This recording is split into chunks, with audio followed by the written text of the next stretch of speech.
nandito ako ngayon sa food court ng Big C, Thailand, Chiang Mai. So, ikot ako mamaya. Tingnan ko kung ano ang mga pagkain dito na pwede natin tikman. Samahan niyo ako, guys. Grabe to, guys, ha. Yung pagkain nila, yun, yung mga dessert, wafers, ang sasarap. Tapos, ang maganda dito ay very affordable yung food talaga nila. Tingnan mo, nakikita mo, pag 10 lang yan, ha. 10 baht, parang 15 lang sa atin yan. 15 pesos.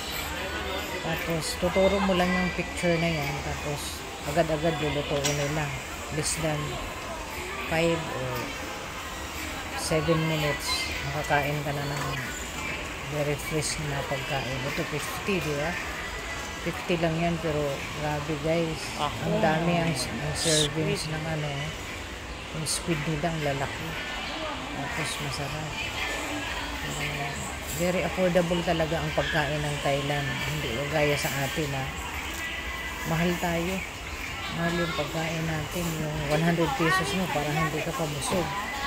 Pero dito sa kanila ay talagang sulit yung babayaran mo. 55, yung 50 baht, mga 75 pesos. As yung servings nila, good for to na. Pwedeng good for to.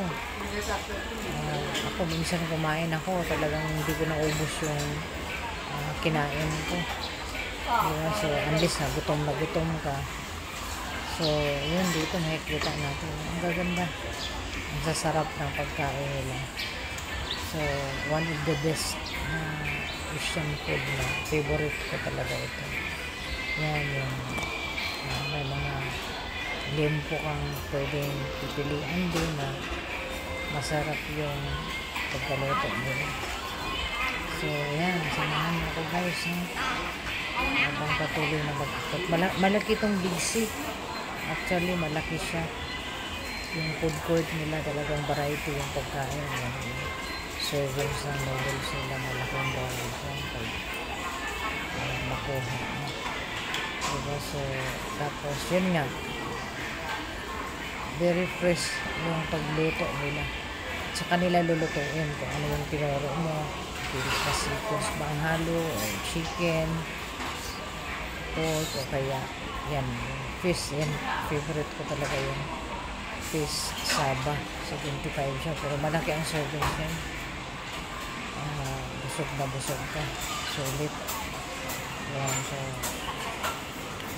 aliw na aliw ako na nag-iikot sa food court nila dahil malaki talaga. At saka pag bumili ka dito, guys, hindi cash. Bili ka ng ticket, tapos food meal ticket, tapos pinari 100 yung asawa ko. So, yan. So, nakikita mo na pagbili mo, tapos kung may sobra ka doon sa binili mong ticket, meal ticket, re-refund mo, babalik mo na. So, isa sa favorite ko talaga na Thailand, yung favorite ko talaga na bansa napupuntahan mo dahil sa food nila. So, yun, talagang sulit ka. Affordable na food, tapos masarap. Yan. So, thank you, guys, sa pagsama sa ating vlog for today dito sa Chiang Mai, Big C, Thailand. Ayan, thank you sa pagsama niyo sa akin at see you next vlog. Baka ang next vlog ko ay sa train na o kaya sa airport. So, bye. God bless you and continue to enjoy watching. Pag hindi ka pa nakapag-subscribe, please subscribe. God bless everyone.